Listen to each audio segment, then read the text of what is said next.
Anong masarap lang sa tilapia? Prito lang. Sweet and sour. Oh, sweet and sour, ganun. Gusto mo sweet and sour? I-sweet and sour natin? Sige, abangan niyo yung vlog ko later guys. I-sweet and sour natin yung tilapia. Kaya naman guys, for today's video, magluluto tayo ng Sweet and sour tilapia! syempre naman yung ating tilapia. At syempre, yung ating tilapia ay pipituhin muna natin.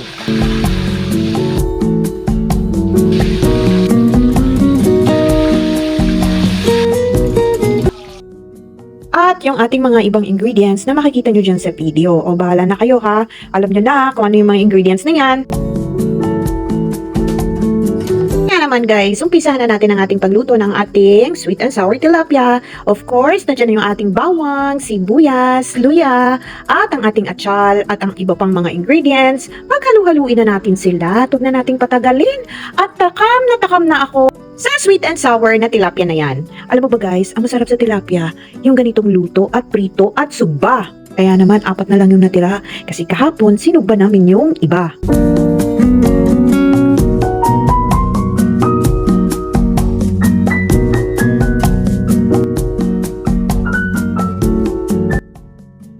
Isama na natin si carrots.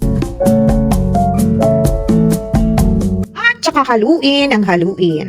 At isunod na natin ang ibang mga ingredients. Alam mo guys, ayaw kasi ng suka, kaya konting pineapple juice. Yung iba guys, ketchup ang nilalagay. Ako naman, syempre, yung secret ingredients ko. At isabay na rin natin yung ating cornstarch para sabay-sabay na silang lahat. Para lumapot yung kanyang sabaw. Halu-haluin ng konti at hayaan mo muna siyang kumulo para mag-blend yung kanilang mga lasa. Habang inaantay natin siyang maluto guys, don't forget to subscribe to my YouTube channel at i-click mo na rin ang notification bell para updated ka sa lahat ng aking mga lulutuin at mga iba pang iba-vlog ko. Don't forget to like, comment, and share. Ayan, luto na yung ating tilapia na sweet and sour guys. Naku, meron na namang mapapasarap ang kain nito. Mawawala na naman yung ating diet.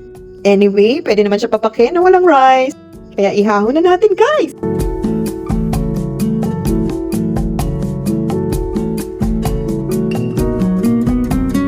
Ayan na yung ating tilapia na sweet and sour guys. I hope you enjoy watching my cooking. At pag nagustuhan mo to, like and comment and share ka naman. Kaya thank you for watching!